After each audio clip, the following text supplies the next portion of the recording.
બ્રહ્મ સંબંધ મંત્ર એટલે કે આત્મનિવેદન, તેનું અનુસંધાન નિત્ય તાદશી વૈષ્ણવના સાથે મળીને કરવું જોઈએ એવી શ્રી મહાપ્રભુજી વલ્લભાચાર્યજીએ નવરત્ન સ્તોત્રમ ગ્રંથમાં આપે આજ્ઞા કરી છે.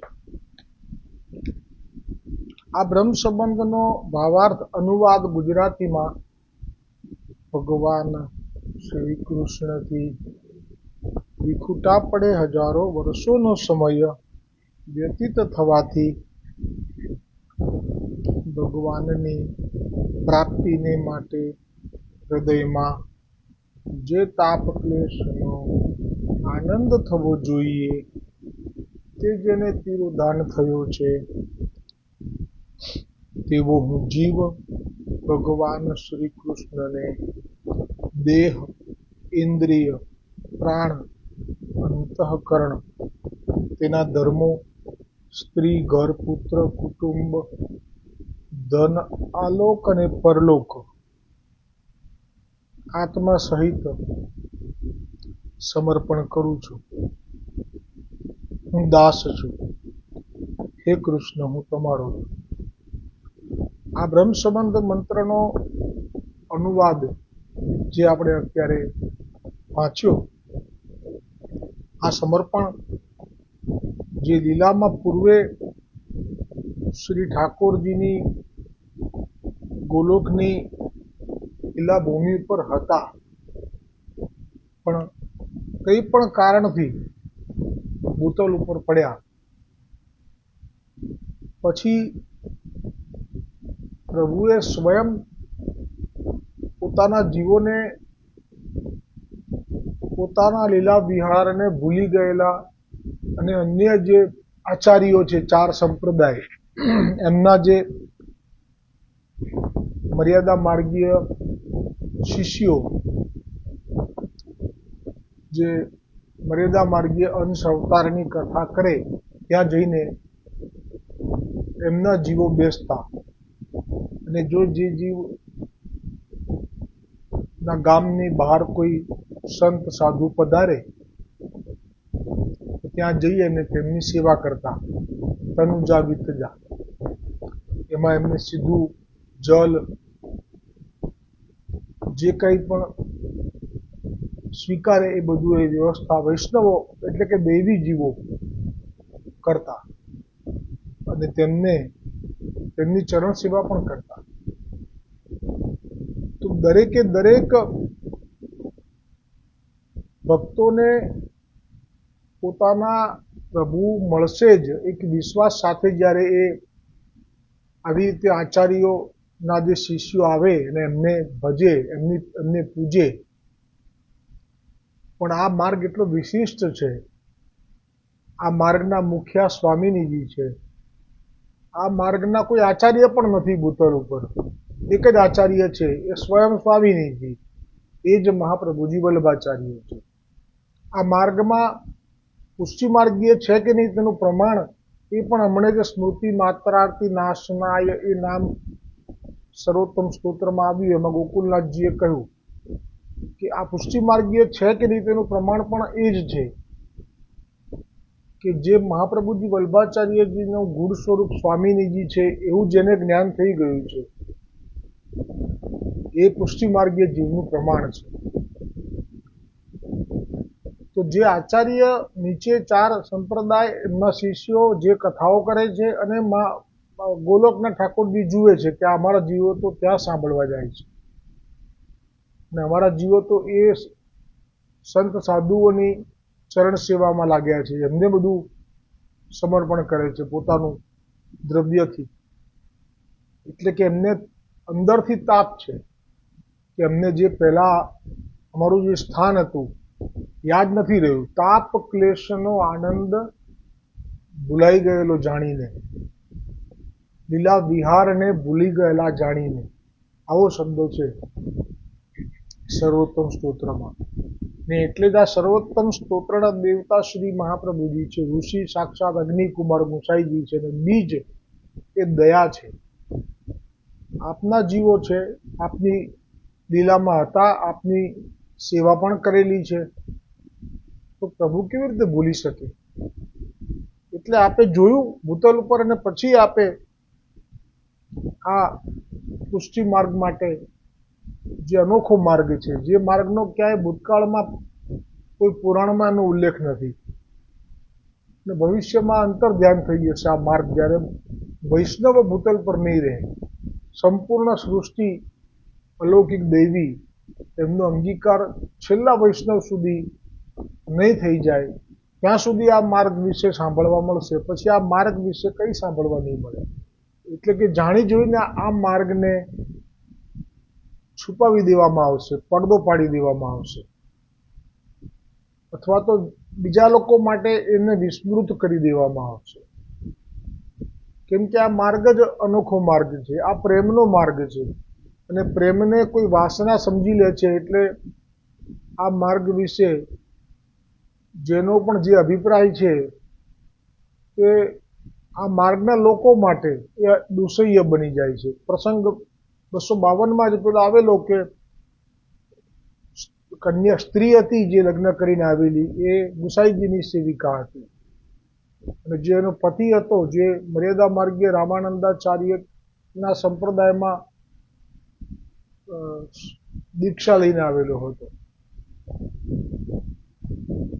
જે સ્થિતિ થઈ હતી, એક વખત એવું બોલી ગયો પેલો કે તમારા ઠાકોરજી તો કાયમ માટે સ્ત્રીઓની વચ્ચે જ ઘેરાયેલા રહે છે. એટલે કે ભાવ એવો હતો કે તમારા ઠાકોરજી તો સ્ત્રીઓનું ગમન કરવાવાળા છે. પછી તો આ સ્ત્રીએ પણ કહેલું કે તમારા ઠાકોરજીને તો એક પત્ની હતી તે પણ સાચવી શક્યા નહોતા. એમ કરીને બંને જણા વચ્ચે ઝઘડો થઈ ગયેલો. પછી ભગવાન ઠાકોરજી પ્રગટ થયા તો એક જ થયા પાછા, કેમ કે ઈશ્વર ખરેખર એક છે, પણ જેવો ભાવ છે એવું સ્વરૂપ પ્રગટ કરે છે. આ પણ એક મને તે વખતે સમજાયું નહોતું. મેં કીધું કે આ કેવી રીતે બની શકે? આ પુષ્ટિ માર્ગીય છે, આ રામાનંદાચાર્યજીનો શિષ્ય જે છે પરંપરામાં એનાથી કંઠી એણે ધારણ કરેલી છે.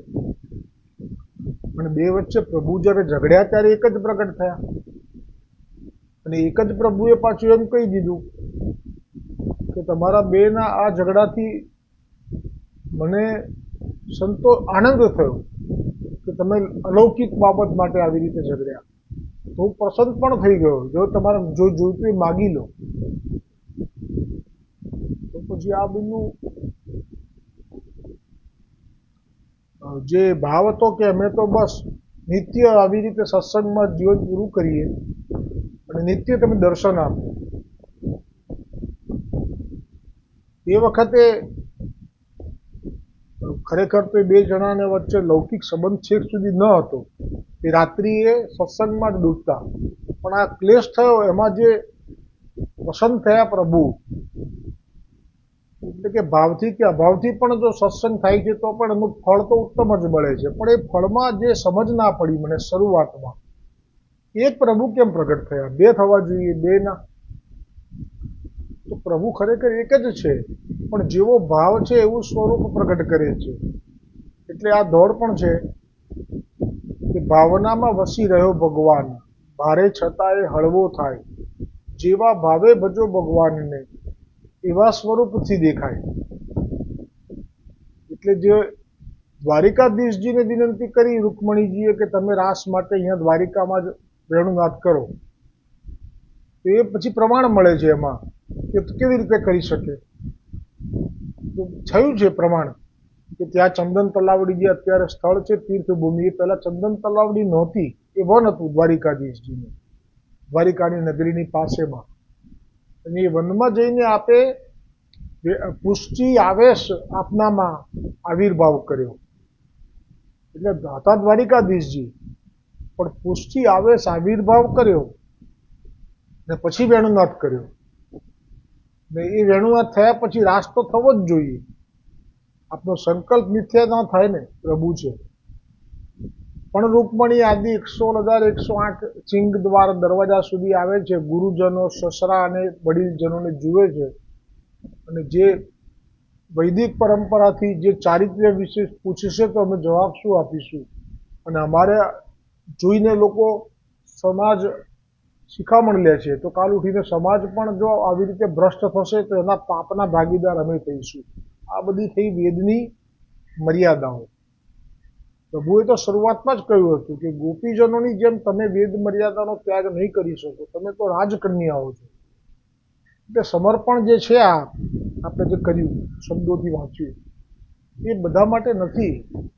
જેમને વિહારમાં પહેલા સ્થાન મળી ગયેલું છે, જેમણે પોતાનું સર્વસ્વનું સમર્પણ એકવાર તો કરી જ દીધેલું છે, પછી લીલા પ્રાપ્તિ પણ કરી દીધેલી છે, પછી પડ્યા છે, ને એ લોકો આ સમર્પણ સહજ રીતે કરી લે છે. એમને આ સમર્પણ થયા પછીના જે નિયમો છે, એમને નિયમો બંધન નથી લાગતા. એ નિયમો એમને જાણે કે લીલા પ્રાપ્તિની સીડી સમાન છે, એક એક પગથિયા ચડીને ત્યારે હું પહોંચી જઉં. એના માટેના જે નિયમો છે એમને જરા પણ કઠિન નથી લાગતા. આ પ્રમાણે છે કે આ લીલાના જીવ છે. હવે સાથે છે બધા જે એ બધા દૈવી નથી, તો પછી એ સંઘર્ષ થાય છે ઘરમાં. એમાં પણ આ પરળ બ્રહ્મ છે, એટલે એમના હૃદયમાં તો પાછા આ બિરાજે જ છે. એટલે જેટલું થાય તેટલું એમનું મન શાંત રખાવી અને એમને પણ સહાયક થાય, દૈવી ઘરમાં જે જીવો છે એમને, એવું આપ પણ કૃપા વિચારે છે. એટલે તો અમુક વખતે આપણને એમ થાય કે કેવી રીતે સંભવ છે કે આવી પુષ્ટિ માર્ગની રીતિનું પાલન કરે છતાં એના ઘરના લોકો આવા ડાયાડમરા. એ ડાયાડમરા નથી, ખરેખર ડાયાડમરા તો નથી, પણ પ્રભુએ પોતે એમ કે આપ અંદર બિરાજમાન છો બધાના હૃદયમાં, એટલે આપ થોડું ઘણું તો કંટ્રોલ કરી શકો છો રેગ્યુલેટરનું. આનું પ્રમાણ તો છે જ ને કે જે મથુરા સુધી આવી ગયા પ્રભુ બલરામજી, સખાઓ, ભૂખ લાગી, સખાઓને વિનંતી કરી. પ્રભુએ જાણ્યું કે યજ્ઞ કરી રહ્યા છે સ્વર્ગ પ્રાપ્તિ માટે મથુરાના બ્રાહ્મણો,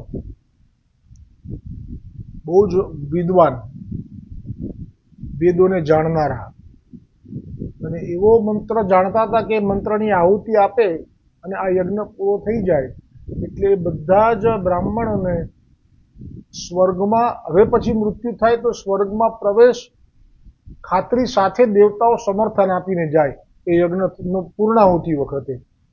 એટલું બધું એ લોકો પાસે સામર્થ્ય હતું. એટલે એનો જે મદ હતો એને કહેવાય વિદ્વતાનો મદ. પણ એ વિદ્વાન નું ભક્તિ માર્ગમાં મહત્વ નથી. જે આવી રીતે લૌકિકમાં નાખનારી થઈ આ વિદ્યા.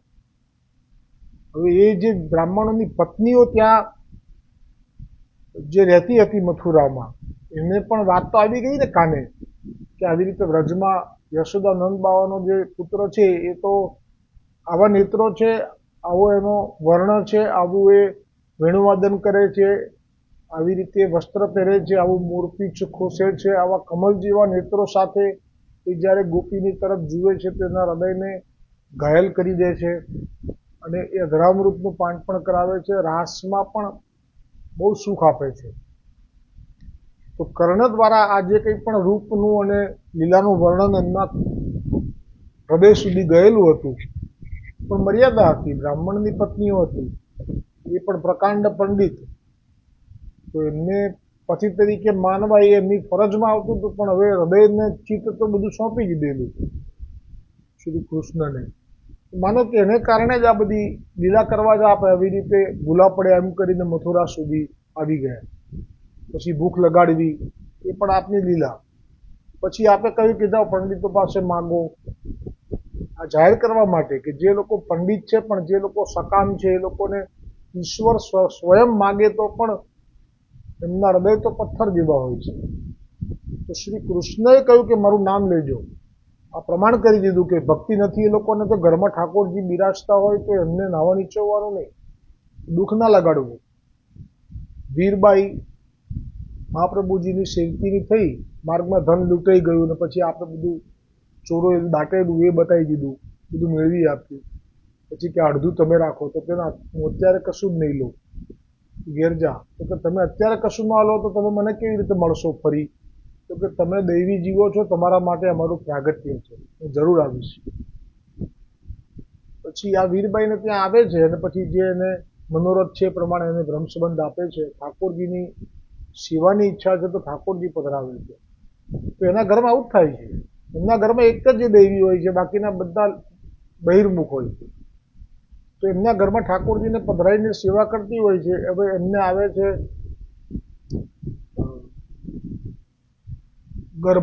ગર્ભ રહે છે, છેલ્લો મહિનો છેલ્લો ક્ષણ જતી હોય છે.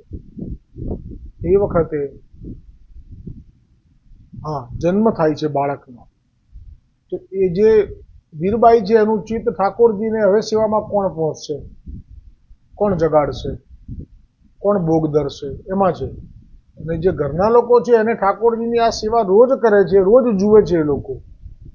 પણ એ લોકો લીલાના જીવ નથી એટલે એમને કોઈ જાતનું ખેંચાણ નથી થતું. એટલે આ જે બાળક જન્મ્યો એટલે પોતાના ત્યાં લૌકિક જે સુખ આવ્યું એનો વધાઈ કરવા માટે હાથમાં વેલણ અને થાળી લઈ અને મીઠાઈ લઈ અને બધે વધાઈ આપવા નીકળી જાય. આવો પ્રસંગ છે. ત્યારે આ વીરબાઈને જે દુઃખ પામે છે કે મારા ઠાકોરજીને સમય થઈ ગયો છે જાગવાનો, અને હવે બહુ જ રડે છે. અને બાળક જે જન્મ્યો છે એને પણ એ તિરસ્કાર ભરી દ્રષ્ટિએ જુએ છે કે આ તો કોઈ પાપ છે મારે ત્યાં, જે મને મારા ઠાકોરજીની સેવામાં કોઈ આવતું નથી ને હું તો જઈ શકતી નથી, કેમ કે હું તો નર્કમાં પડી છું. તો જુઓ પ્રેમની પરાકાષ્ઠા કેવી હોય છે. જ્યાં પ્રેમ હોય છે પછી ત્યાં નર્ક નથી હોતું. લૌકિક વૈદિક રીતે તો નર્ક છે, જે રીતે બાળકનો જન્મ થયો છે સ્થિતિ. પણ પ્રેમની પરાકાષ્ઠા કેટલી બધી છે કે પછી તો ઠાકોરજી આજ્ઞા કરી કે તું તારે ખંતાન લપેટી અને છાણથી તારું શરીર લેપી અને સ્નાન કરીને તું જ સેવા કર. બસ આ વાત છે. ઘરના લોકો નથી કરતા તો એના વિશે કોઈ દિવસ દ્વેષ નહીં રાખવો જોઈએ, કેમ કે નથી એ લોકોને લીલામાંથી પડવાનું થયું, એમને કોઈ એવું નથી. હવે આ બાપ ઠાકોરજી જે રીતે આવ્યા અહીંયા, પંડિતોએ તો કહી દીધું કે ના અમે તો નહીં આપીએ. કહ્યું કે શ્રી કૃષ્ણ બલરામ આવ્યા છે, અહીંયા સુધી આવી ગયા છે, ભૂખ લાગી છે અમારા માટે અને એમના માટે ભોજન આપો ને. તો એમાં ભાગવતજીનું એવું વર્ણન આવે છે કે એ લોકોએ એટલી ચતુરાઈ વાપરી, કારણ કે બ્રાહ્મણો હોય ને ચતુર પણ બહુ હોય, વિદ્વાન હોય એટલે ચતુરાઈ તો હોય જ. જો કે હરિરાયજીએ કીધું છે કે ચૂલે પડો ચતુરાઈ ભક્તિ વિનાની ભવાઈ, એવા જ છે આ બધા. એ લોકોએ ચતુરાઈ એવી વાપરી, જાણ્યું કે શ્રી કૃષ્ણ બલરામ આવ્યા છે, કર્ણમાં કયું નામ સમજી ગયા કે આ કોણ આવ્યા છે, પણ છતાંય એ લોકો જાણે કંઈ સાંભળ્યું જ નથી એવી રીતે આંખ આડા કાન કહેવાય ને ગુજરાતીમાં કહેવત છે, એવું કર્યું. આ લોકોને ખબર પડી ગઈ કે આ તો જો નથી આપતા, પ્રભુના સખાઓ છે. પાછા ગયા, આવું કહ્યું કે આવું થયું તો હસ્યા. એટલે કે તમે તો હસો છો, અમને તો બહુ ભૂખ લાગી છે. તો કે હવે તમે એમની પત્નીઓ પાસે જાઓ, એ અમારી ભક્ત છે. તો કોઈ દિવસ મળ્યા પણ નથી, તો પણ કહી દીધું કે અમારી ભક્ત છે. એટલે પ્રભુ દરેક આ જે પ્રસંગ કેમ લીધો છે, પ્રભુ બધાના અંતરમાં બેઠા છે.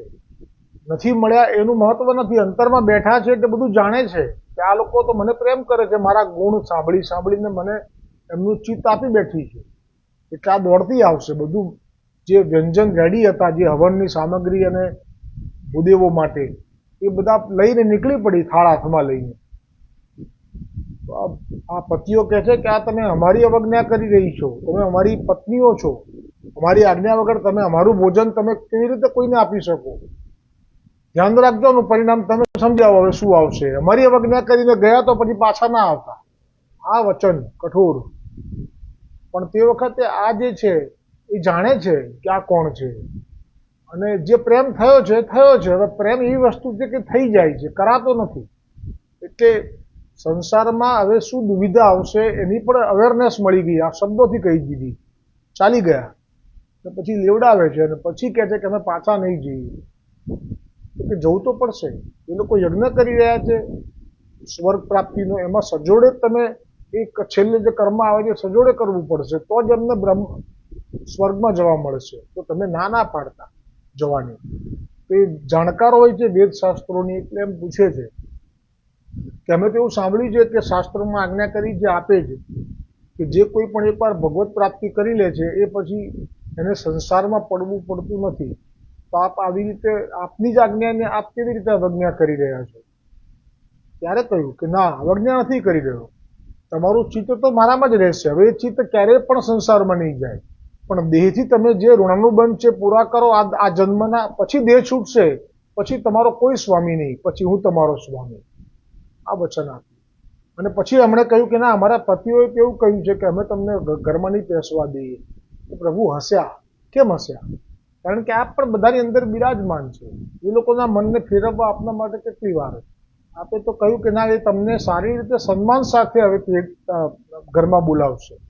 અને એ પછી એમ પણ કહ્યું કે હવે તમારી પાસે એવા આકરા આજ્ઞાઓ કરીને બહુ મોટા કામ બી નહીં કરાવી શકે, ઉપરથી તમે એમને કહેશો તો એ તમારું કામ કરશે.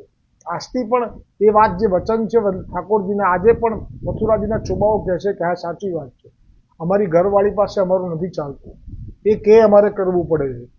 તો આ છે પરળ બ્રહ્મનો પાવર, કે જે વિશ્વાસ રાખે છે પરળ બ્રહ્મ ઉપર, પછી એને સેવે છે, એટલે કે સેવા કરે છે, અને પછી જો એનું સત્સંગ કરે છે મહાત્મ્ય જાણીને, પછી એને દુનિયાની જખ મારે છે. એક હરી રીજે, એક હરી રીજે, દુનિયા સગળી આપો આપ જરી જતી. આ મહાત્મ્ય સાથે જ સત્સંગ કરવાનો. નારી જે જગતો જખ મારે, સૌ નભતું એના આધારે, પછી દિલમાં ડર નહીં તલભારે. એક શ્રીજી રીજે, એક શ્રીજી રીજે, દુનિયા સગળી આપો આપ જરી જતી. સિંચન કરવું તો મૂળ મહી, ડાળા પત્તાની ગરજ નહીં. માખણ મલોવે મળશે ઘી, એક શ્રીજી રીજે, એક શ્રીજી રીજે, દુનિયા સગળી આપો આપ જરી જતી. એટલે જેને ખબર ના હોય કે પ્રભુ બ્રહ્મ છે, બધાની અંદર બેઠેલા છે, એટલે એને ભય હોય.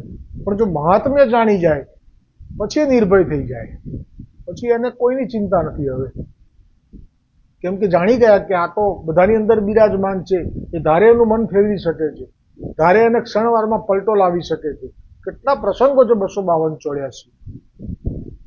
તો આ જે બ્રહ્મસંબંધનો મંત્ર છે બધાને માટે નથી, એટલે કોઈને બહુ આગ્રહ પણ ના કરવો, ઘરમાં ક્લેશ ના કરવો કે તમે લઈ લો લઈ લો. વસુદેવદાસ છકડાએ કીધું બ્રહ્મસંબંધ લેવા ચાલો, તરત જ જવાબ આવ્યો હતો કે આજે તમે ભોજન લઈ લીધું છે ને, પછી એટલું જાણતા હતા કે બ્રહ્મસંબંધ લેવા માટે ઉપવાસ કરવો પડે, દીક્ષા લેવી હોય, કોઈ સંત પાસે જઈને કંઠી બંધાવી હોય તો ઉપવાસ કરાવતા બધા જ, એવું નહીં પુષ્ટિ માર્ગમાં.